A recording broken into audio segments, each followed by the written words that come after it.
Bonjour! J'ai décidé de faire une petite évaluation sur deux moules que j'ai achetés pour faire des bébés miniatures en pâte polymère. J'avais envie de faire cette création-là. Puis je me souvenais qu'il y a plusieurs années, la marque Fimo avait sorti son moule pour faire des bébés en pâte polymère. Mais malheureusement, j'ai pas réussi à retrouver le produit de la marque Fimo, donc elle est probablement discontinuée.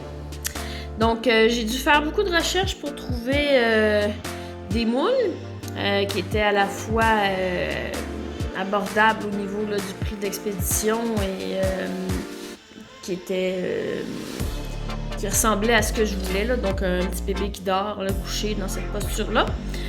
Donc, j'en ai trouvé deux. Je vous présente les deux. Je vous dis mon avis sur la qualité du produit. Puis dans une prochaine vidéo, je vais aussi vous montrer comment je les utilise, comment je les remplis. Puis suite à cela, je vais devoir les décorer. Donc j'ai jamais fait ça. Donc ça va me demander un petit peu de pratique là, avant de faire peut-être quelques vidéos pour vous montrer quelques idées de décoration. Mais pour l'instant, je vous montre les deux moules que j'ai trouvés. Donc c'est pas nécessairement à la hauteur de mes attentes, particulièrement pour celui-ci que j'ai trouvé sur AliExpress. Donc, celui-ci m'a particulièrement déçue. Bon, premièrement, je l'ai commandé le 29 novembre 2022. C'est arrivé hier, donc le 16 janvier 2023. C'est très, très, très long. Je ne sais pas pourquoi ça a mis autant de temps à arriver. Mais comme vous pouvez le voir, non seulement le temps de livraison était long, mais en plus de ça, regardez le résultat. Comme vous pouvez le voir, le visage est vraiment très, très laid. Donc, évidemment, les moules en silicone vont souvent avoir ce genre de problématique-là. C'est qu'il va y avoir des trous à l'intérieur ou des textures pendant que le moule est produit. C'est difficile d'enlever toutes les petites bulles dans le silicone. Donc, ça laisse des défauts, mais celui-là est particulièrement laid. Je dirais presque cauchemardesque, là. Donc, je ne pense pas que je vais pouvoir l'utiliser. Comme vous pouvez le voir, il n'y a même pas la main au complet. On dirait qu'il a mangé sa main. Puis qu'après ça, il s'est fait arracher un bout du visage. Là, on voit rien du tout. Il n'y a pas de bouche. Donc, voilà. Puis, il y a un petit défaut aussi, là... Au niveau des replis, là, juste en dessous du bras, là, il y a comme genre un bout de pâte qui a comme pas d'affaire là. Sans compter que, comme vous pouvez le voir, là, la courbure du dos a une très drôle de silhouette. Là. C'est comme on dirait qu'il est déformé. On dirait qu'il va sortir je sais pas quoi, une queue fourchue là, au bout de son dos. Donc, c'est ça. Donc, je suis vraiment déçue là, de ce moule-là. Heureusement, il m'a pas coûté cher. Je l'ai acheté sur AliExpress. Donc, si jamais vous voulez quand même vous le procurer, je vais vous mettre le lien en commentaire pour que vous puissiez l'acheter. En fait, j'ai trouvé moi-même ce lien-là en écoutant un tutoriel sur comment faire des bébés sur YouTube, des bébés en pâte polymère. Donc, c'est dans un commentaire, quelqu'un recommandait ce lien-là sur AliExpress. Donc, je l'ai essayé. Je vais vous mettre le lien aussi en commentaire de la vidéo.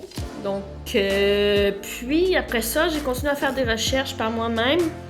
Puis, j'ai trouvé celui-ci que j'ai acheté dans une boutique sur Etsy cette fois-là. Donc, celui-là, je l'ai trouvé au Canada. Donc, il était un peu plus cher que celui sur AliExpress au niveau du coût du moule. Mais par contre, la livraison était très abordable parce que c'est au Canada. J'étais même surpris du prix. Donc, je vais aussi vous laisser le lien vers la boutique où je me suis procuré. Donc, comme vous pouvez voir, celui-là est beaucoup mieux. Donc, il est plus gros par contre, malheureusement. J'aurais aimé...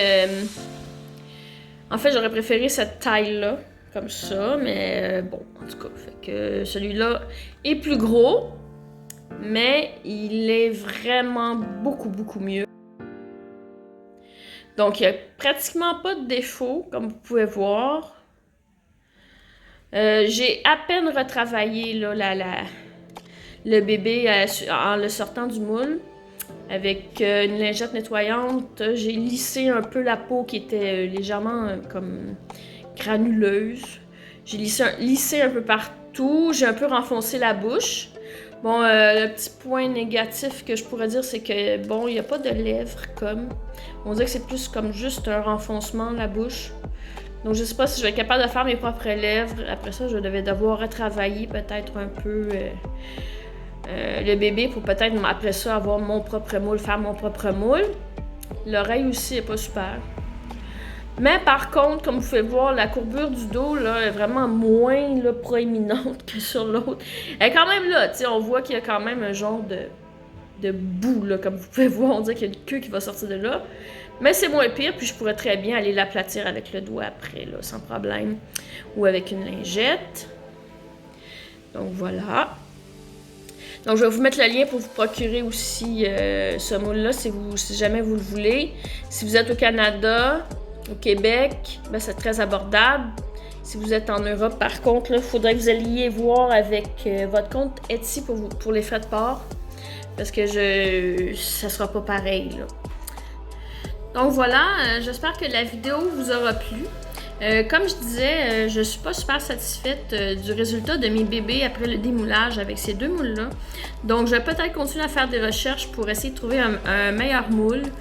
Si jamais j'en trouve un, je vais mettre en lien l'endroit où je l'ai acheté parce que c'est particulièrement difficile à trouver. J'ai dû faire beaucoup de recherches là, avant de trouver ces deux-là, puis j'ai pas trouvé grand-chose là, qui était soit intéressant au niveau du look du bébé ou sinon les prix de porc qui étaient très chers. Donc, si vous voyez pas de lien, c'est que j'ai toujours rien trouvé. Et gênez-vous pas si vous avez un lien à le partager aussi en commentaire en dessous de la vidéo. Puis voilà, j'espère que la vidéo vous aura plu. Je vous invite à vous abonner à ma chaîne si vous ne l'êtes pas déjà. Moi, je suis la créatrice derrière Bijoux Sucrés La Fée Gourmande. Je fais principalement des bijoux en forme d'aliments miniatures à partir de la pâte polymère, mais ça m'arrive de m'amuser aussi avec le loisir créatif. Donc, vous allez avoir d'autres contenus éventuellement sur la méthode de comment je remplis mes bébés, notamment. J'ai trouvé une vidéo qui le montrait, donc je vais vous mettre aussi le lien en commentaire pour cette vidéo-là sur YouTube. Mais par contre, moi j'utilise une autre technique, donc je vais aussi vous montrer ma technique éventuellement, et puis éventuellement aussi je vais décorer mes bébés. Voilà, merci beaucoup!